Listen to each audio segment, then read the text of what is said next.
So for this project, one thing that I right away looked into was historical seating. Seating means how the musicians are placed, where the first violins are in relation to the second violins, where the continuo is, and so on and so forth. And of course, there are lots of paintings, lots of diagrams, and things like that you can research. And the one that I took as a base, it's not at all a one-to-one copy, but the one that I took as a base was the one that Krantz offers in his flute book.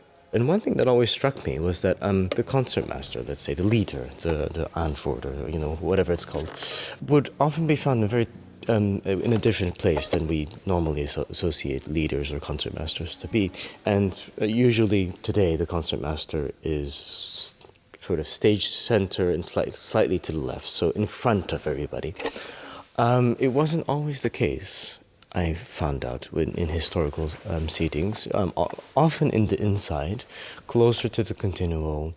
So already there, that's one thing that was different. But also another thing that seems to, and the thing is that there is no one historical seating. That's something that I would definitely make clear from the start. But one thing that I did notice was that groups would often be arranged in rows.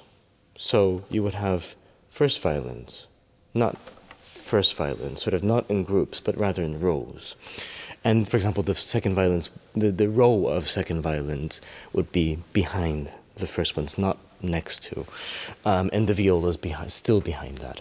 And continuo groups tend to be rather tightly knit. Often you'll see that the cellist, the continuo playing cellist, will be reading directly off of the harpsichordist's music. So they were reading off of the one and same part because, in effect, they were the one and same instrument, so to speak. And the double basses, so the harpsichord player would be flanked, one side with violone, the other side with cello. Often that was the case.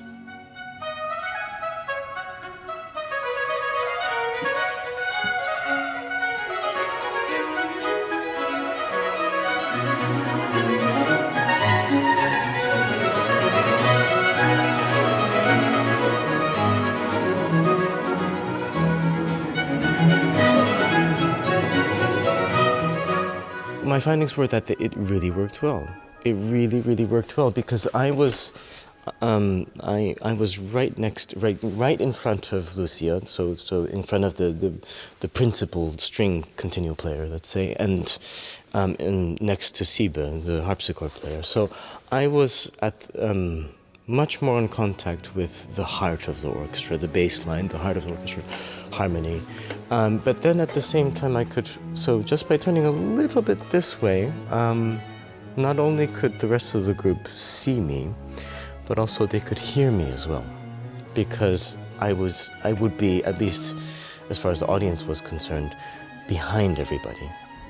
So it was actually a really good experiment to do, and also to hear differently because you have the second violins right behind you, violas behind you. So it's a very layered way of hearing as well, also to see, I think. And so you really experience it in a different way. Food for thought. I think this is just one example of what we could do in the Bachvereniging, testing out all sorts of arrangements and going much further than that, because I think that's one thing a lot of musicians, period orchestras have not quite done yet, I find.